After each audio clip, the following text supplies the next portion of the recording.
রমজানেরি চাঁদ এবার দুনিয়াদারি ভোর এলো। আসসালামু আলাইকুম রহমতুল্লাহি ওবরাকাতু। বিসমিল্লাহির রহমানির রহিম। নাহমাদুহু ওয়া নুসাল্লি ওয়া নুসাল্লিমু আলা হাবিবিহিল করিম, আম্মা বাদ। দূরের এবং কাছের, দেশের এবং প্রবাসের সম্মানিত দর্শক, আমন্ত্রণ জানাচ্ছি আপনাদের প্রিয় অনুষ্ঠান সালাম স্টিল মাহে রমজান ও সাহারি অনুষ্ঠান। পবিত্র মাহে রমাদানের একেবারে শেষ লগ্নে এসে আমরা আজকে আলোচনা করব সাদকাতুল ফিতর সম্পর্কে। আর আলোচনায় অংশগ্রহণ করার জন্য আমাদের স্টুডিওতে আমন্ত্রিত হয়ে উপস্থিত হয়েছেন চট্টগ্রাম ফুমরা জামির উলুম ফাজিল মাদ্রাসা সম্মানিত সহকারী অধ্যাপক বিশিষ্ট আলেমীদ্দিন, তরুণ আলেমীদ্দিন মাওলানা মোহাম্মদ কুতুবুদ্দিন। আসসালামু আলাইকুম রহমতুল্লাহ। আসসালামু রাহমাতুল্লাহ। সাদকাতুল ফিতর নিয়ে আলোচনা করব একটু। সাদকাতুল ফিতর, এটা শরীয়তে এটার অবস্থান কি, এটা কি ফরজ, ওয়াজিব না সুন্নত, এবং সাদকাতুল ফিতর ফজিলত মর্যাদা কেন, সাদকাতুল ফিতর কাদেরকে দেওয়া হবে? সাদকাতুল ফিতর এটা নামকরণেই বোঝা যায় এটা ঈদ উল ফিতরের সাথে এটার একটা সম্পর্ক আছে। সদকা মানে আমরা বুঝি দান করা, ফিতর এটা ঈদ উল ফিতরের সাথে রমজানের পরে ঈদ উল ফিতরের সময় এটা আদায় করতে হয় এবং এটার হুকুম হাদিসে পাকের মধ্যে রেওয়ায়ত হয়েছে। ফরাজা রাসূলুল্লাহ সাল্লাল্লাহু আলাইহি ওয়াসাল্লাম যাকাত আল ফিতর, এভাবে আবু দাউদ শরীফের মধ্যে রেওয়ায়ত হয়েছে যে এটা রাসূল পাক সাল্লাল্লাহু আলাইহি ওয়াসাল্লাম আবশ্যক করে দিয়েছেন উম্মতের জন্য। কেন করেছেন? ওই হাদিসেই রাসূল রেওয়ায়ত হয়েছে যে তোহরাতান লিসিয়ামে মিনাল লাগবে ওয়ার রাফাস ওয়া তু'মাতান লিল মাসাকিন। এখানে সাদকাতুল ফিতর আবশ্যক করে দেওয়ার পেছনে দুটো উদ্দেশ্য হাদিসের মধ্যে বর্ণনা হয়েছে। একটা হচ্ছে একজন রোজাদার এক মাস যে সিয়াম সাধনা করেন, এখানে অনিচ্ছাকৃত অনেক ভুল ত্রুটি হয়ে যায় যেগুলো রোজার কামালিয়ত বা কবুলিয়তের ক্ষেত্রে বাঁধা তৈরি করতে পারে। তো সেই অনিচ্ছাকৃত বাঁধাগুলো যেন সৎকার মাধ্যমে, যেহেতু সাদকাতু তারুদ্দুল বালা, তো ইবাদত করলাম, এটা কবুল না হলে এর চেয়ে বড় বালা, বড় মুসিবত তো আর কিছু হতে পারে না। তো এই বাঁধাটা যাতে নিরসন হয়, বোঝা যাচ্ছে এটা আল্লাহ রসুল আমাদের জন্য ওয়াজিব করে দিয়েছেন, আবশ্যক করে দিয়েছেন। যে দুটো উদ্দেশ্য বর্ণনা করেছেন, একটি হচ্ছে যে রোজাদারদের রোজাগুলো যেন কবুল হয়, অনিচ্ছাকৃত ভুল ত্রুটিগুলো এই সাদকাতুল ফিতর ফিতরা আদায়ের মাধ্যমে যেন নিরসন হয়ে যায়, কবুল হয়। আরেকটা হচ্ছে তু'মাতান লিল মাসাকিন। এই সাদকাতুল ফিতর বা ফিতরা এটা কাদেরকে দিতে হবে? মিসকিনদেরকে দিতে হবে, যাদের উপর যাদের নিসাব পরিমাণ সম্পদ, যাদের ঈদের দিন থাকে না, নিসাব পরিমাণ সম্পদের মালিক নয়, এরাই মিসকিন। যারা জাকাত গ্রহণ করে থাকেন এরাই ফিতরা গ্রহণ করবেন। সুতরাং দেখা যাচ্ছে এই ফিতরাও জাকাতের মতো সমাজের দরিদ্র শ্রেণীর মানুষগুলো পাবেন। তো ঈদ উল ফিতরের সাথে এটাকে সম্পর্কিত করা হয়েছে, কারণ ঈদ উল ফিতরের দিন একটা আনন্দের দিন, খুশির দিন। এখানে আনন্দের করতে হলে, খুশি করতে হলে কিছু অর্থনৈতিক বিষয়ও সামনে চলে আসে। এজন্য হাদিসে বর্ণিত হয়েছে যে এটা হচ্ছে তু'মাতান লিল মাসাকিন। যাদের সামর্থ্য আছে তারা ঈদের দিন অনেক খাদ্য পানীয়ের ব্যবস্থা করবেন, আয়োজন করবেন তাদের ঘরে। তো গরিব মানুষগুলোর ঘরেও যেন সে আয়োজন থেকে বঞ্চিত না হয়, তারাও যেন সেদিন ফিতরা পেয়ে সেই অর্থ দিয়ে তারাও যেন ঈদের আনন্দে শরীক হতে পারে, ভালো কিছু আয়োজন ঘরের মধ্যে করতে পারে। এজন্যই এটা রাসূল পাক সাল্লাল্লাহু আলাইহি ওয়াসাল্লাম আবশ্যক করে দিয়েছেন। এবং এর মধ্য দিয়ে ইসলামের একটা যে সাম্যবাদ, সমতার বিষয়টি চরমভাবে ফুটে উঠেছে যে এই দিন, ঈদের দিন, অর্থাৎ যারা ধনী, যারা সামর্থ্যবান, তারা যেভাবে আয়োজন করবেন তাদের নিজ নিজ সামর্থ্য অনুযায়ী, গরিব মানুষগুলোর ঘরও যেন সে আয়োজন থেকে বঞ্চিত না হয়। অর্থাৎ ধনী দরিদ্র নির্বিশেষে সবাই যেন সমানভাবে ঈদের দিন আনন্দ উদযাপন করতে পারে, তার জন্যই এটা রাসূল পাক সাল্লাল্লাহু আলাইহি ওয়াসাল্লামের পক্ষ থেকে উম্মতের জন্য আবশ্যক করে দেওয়া হয়েছে। সাদকাতুল ফিতর যার উপর ফরজ হয়, তার অধীনস্থ ছেলে মেয়ে থাকলে তাদের জন্যও আদায় করতে হয়, এটা হচ্ছে বিধান। এবং এটা কখন আদায় করবে বিষয়টা, এটা যেহেতু শরীয়তে এটাকে আফজল বলা হয়েছে ঈদের জামাতের আগে আদায় করা। কারণ আরেকটা হাদিসে আল্লাহ রসুল এইরকম নির্দেশনাও দিয়েছেন প্রচ্ছন্নভাবে বা ইশারাতান, ইঙ্গিতমূলক, যে সামর্থ্যবান মানুষদের উদ্দেশ্যে ঈদ উল ফিতরের দিন রাসূল ঘোষণা দিয়েছেন উগনুহুম হাদাল ইয়ম, অর্থাৎ গরিবদেরকে আজকে তোমরা ধনী বানিয়ে দাও, টাকা দাও। ঈদের দিন আসার আগেই যদি দিয়ে দেয় তাহলে তো আরো ভালো।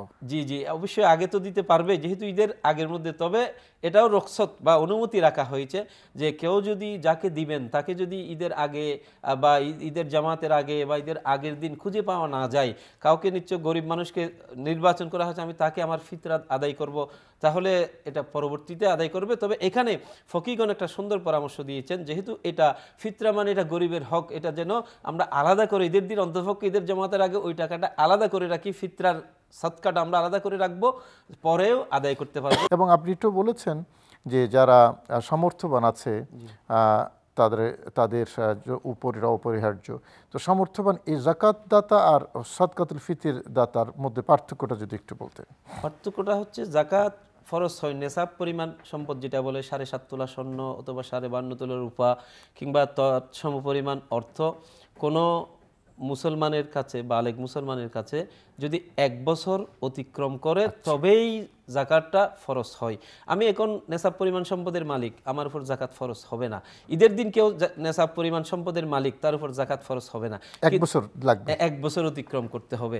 কিন্তু ফিতরা ওয়াজিব হবার জন্য ওই ঈদের দিন সকালবেলা যদি কারো ওই নিসাব পরিমাণ সম্পদ থাকে তার উপরেই কিন্তু ফরজ হয়। তবে এখানে আমাদের সমাজে একটা, বিশেষ করে গ্রামীণ সমাজে একটা প্রচলন আছে, এটা সবার উপর কিন্তু ফরজ হয় না।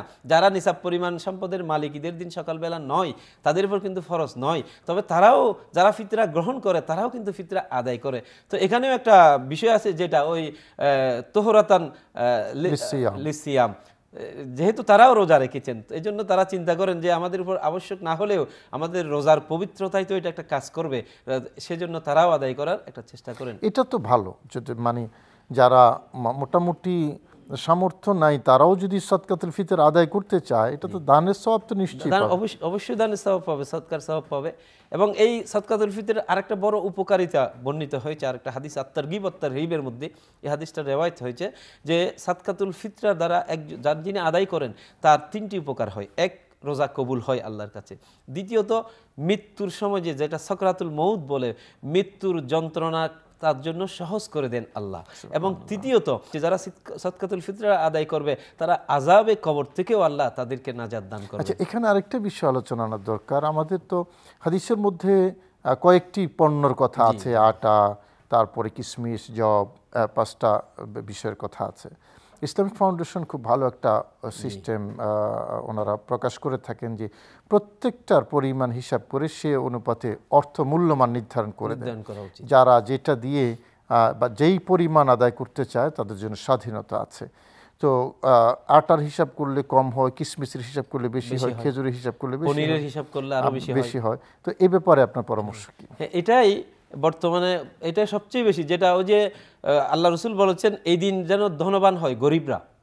তাহলে একজন খুব ধনী লোক যিনি লক্ষ টাকা কোটি টাকার মালিক, তিনি যদি আটার নিসফসা আদায় করেন তাহলে তিনি, আমাদের এখন একটা ঘোষণা এসেছে যে 125 টাকা ফিতরা, তো 125 টাকা যেটা সর্বনিম্নতম। তো এটা যিনি 1 লক্ষ টাকা দেওয়ার সামর্থ্য রাখেন বা যিনি ফনিরের মূল্য দিয়ে আদায় করতে পারেন, ফনিরের মূল্য দিয়ে আদায় করতে গেলে 2000 পার হবে প্রায়, তো তিনি যদি সেটা দেন তাহলে গরিব কিন্তু উপকৃত হবে। এবং ফিতরাটা দেওয়ার পিছনে 2টা উদ্দেশ্য হাদিসে যেটা বলছেন তার মধ্যে একটা হচ্ছে গরিবকে উপকৃত করা, সে যেন সেদিন কিছু অর্থ পায়, ঈদের আনন্দের শরীক হতে পারে। তো এই জন্য যেটা ইসলামিক ফাউন্ডেশন থেকে বিগত কয়েক বছর ধরে এরকম ঘোষণা আসছে যে একটা সর্বনিম্ন একটা সর্বোচ্চ তারা দিচ্ছেন। এই জন্য আমাদের সমাজের মানুষদেরকে, আমরা যারা সদকাতুল ফিতর আদায় করব, আমাদেরও নিজ নিজ সামর্থ্য অনুযায়ী আদায় করা উচিত, যাতে গরিব মানুষগুলো উপকৃত হয়।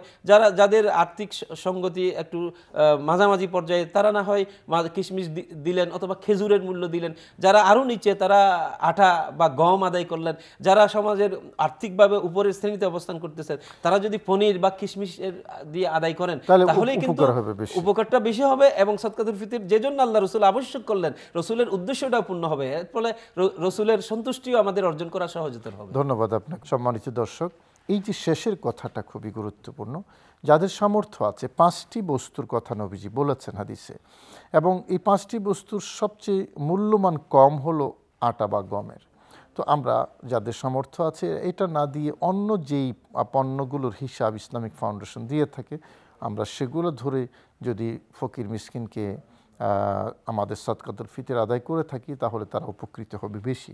এই বিষয়টা আমরা একটু লক্ষ্য রাখি। আল্লাহ আমাদের সবাইকে তৌফিক নসিব করুন, আমিন। এই প্রত্যাশায় সকলের কাছে দোয়া আছে।